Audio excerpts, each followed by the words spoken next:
શ્યામકુમારના નમસ્કાર। સિંધુ ખીણની સભ્યતા, જે વિશ્વની સૌથી પ્રાચીન અને વિકસિત નગરાયોજિત સભ્યતાઓ પૈકીની એક હતી, તેનું પતન કેવી રીતે થયું તે ઇતિહાસકારો અને પુરાતત્વવિદો માટે આજે પણ એક મોટો અને રસપ્રદ કોયડો છે। આશરે ઈસવીસન પૂર્વે 2500ની આસપાસ પોતાના સુવર્ણકાળમાં જીવતી આ સભ્યતા ઈસવીસન પૂર્વે 1900ની આસપાસ ધીમે ધીમે પતનની તરફ આગળ વધી અને અંતે લુપ્ત થઈ ગઈ।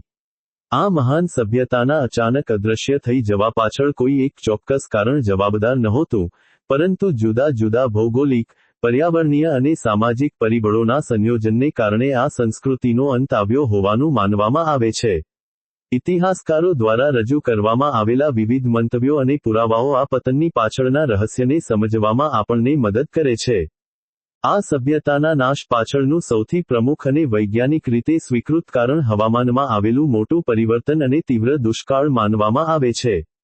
આધુનિક સંશોધનો દર્શાવે છે કે ઈસવીસન પૂર્વે 1900ની આસપાસ સમગ્ર ભારતીય ઉપખંડમાં ચોમાસાના વરસાદની પેટર્નમાં મોટો ફેરફાર થયો હતો। નબળા પડી ગયેલા ચોમાસાને કારણે આ વિસ્તારમાં લાંબા સમય સુધી ગંભીર દુષ્કાળની સ્થિતિ સર્જાઈ હતી। સિંધુ ખીણના લોકો મુખ્યત્વે ખેતી અને પશુપાલન પર નિર્ભર હતા, તેથી વરસાદની અછતને કારણે નદીઓ સૂકાવા લાગી અને કૃષિ ઉત્પાદનમાં ભારે ઘટાડો થયો। અનાજની તીવ્ર અછત અને ભૂખમરાને કારણે લોકોએ આ સમૃદ્ધ શહેરો છોડીને ગંગા અને યમુના નદીના મેદાની વિસ્તારો તરફ સ્થળાંતર કરવું પડ્યું, જેના કારણે ધીમે ધીમે આ મહાન નગરો નિર્જન બની ગયા। હવામાન પરિવર્તનની સાથે જ નદીઓના માર્ગમાં થયેલા ફેરફારો અને પૂર પણ આ સભ્યતાના વિનાશનું એક મોટું કારણ બન્યા હતા। સિંધુ અને તેની સહાયક નદીઓ દર વર્ષે ભયાનક પૂર લાવતી હોવાના પુરાવા મોહેંજો-દડો અને હડપ્પા જેવા નગરોના ઉત્ખનન દરમિયાન મળી આવ્યા છે। નગરોની આસપાસ વારંવાર આવતા પૂરને કારણે જમીનની ફળદ્રુપતા ઘટી ગઈ અને રહેણાંક વિસ્તારો વારંવાર પાણીમાં ડૂબી જતા હતા। આ ઉપરાંત, ભૌગોલિક હલચલ અથવા ધરતીકંપને કારણે સરસ્વતી જેવી પવિત્ર અને મુખ્ય નદીનો માર્ગ બદલાઈ ગયો અથવા તે સુકાઈ ગઈ। નદીઓ સુકાઈ જતાં પીવાના પાણીની અને સિંચાઈની વ્યવસ્થા ખોરવાઈ ગઈ, જેણે સુવ્યવસ્થિત શહેરી જીવનનો અંત આણી દીધો। પર્યાવરણીય અસંતુલન અને સંસાધનોનો અતિશય વપરાશ પણ આ સભ્યતાના પતનમાં આડકતરી રીતે જવાબદાર હતો। સિંધુ ખીણના લોકો પાકી ઈંટો બનાવવા, ધાતુઓ ઓગળવા અને ઘરગથ્થુ વપરાશ માટે મોટા પાયે જંગલોના લાકડાનો ઉપયોગ કરતા હતા।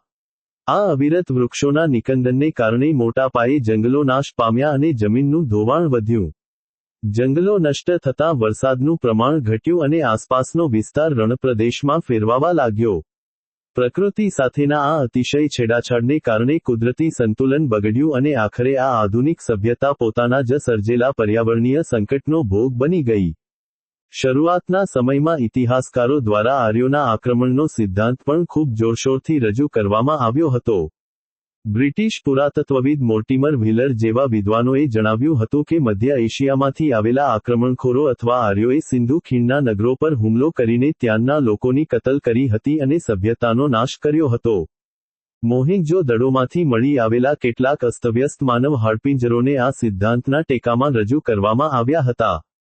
જો કે, આધુનિક ડીએનએ ટેકનોલોજી અને વિગતવાર સંશોધનોએ આ આક્રમણના સિદ્ધાંતને નકારી કાઢ્યો છે, કારણ કે આ હાડપિંજરો પર કોઈ સામૂહિક યુદ્ધ અથવા હથિયારોના ઘા હોવાના સ્પષ્ટ પુરાવા મળ્યા નથી।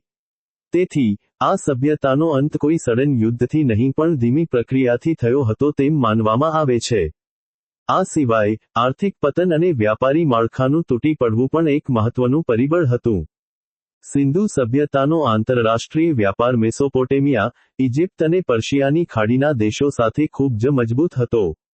જ્યારે આ વિદેશી સભ્યતાઓમાં રાજકીય કે આર્થિક સંકટો આવ્યા, ત્યારે સિંધુ ખીણનો વિદેશ વ્યાપાર સંપૂર્ણપણે ઠપ થઈ ગયો। વ્યાપાર બંધ થતાં શહેરોની સમૃદ્ધિ ઘટી ગઈ અને શાસક વર્ગ નગરોની કાયદો વ્યવસ્થા તેમજ સફાઈ વ્યવસ્થા જાળવવામાં અસમર્થ રહ્યો। ઉત્ખનન દરમિયાન છેલ્લા તબક્કાના ઘરોમાં નબળું બાંધકામ અને ગટર વ્યવસ્થાની દયનીય સ્થિતિ જોવા મળે છે, જે વહીવટી તંત્રના પતનની સાબિતી આપે છે।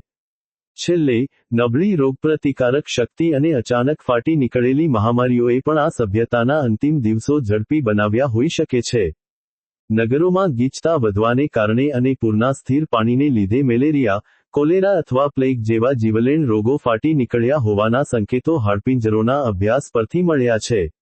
આમ, વારંવાર આવતા પૂર, લાંબો દુષ્કાળ, નદીઓના માર્ગનું બદલાવવું, વ્યાપારની મંદી અને વહીવટી શિથિલતા જેવા અનેક પરિબળોએ ભેગા મળીને આ ભવ્ય અને શાંતિપ્રિય સભ્યતાનો ક્રમશઃ અંત આણ્યો હતો.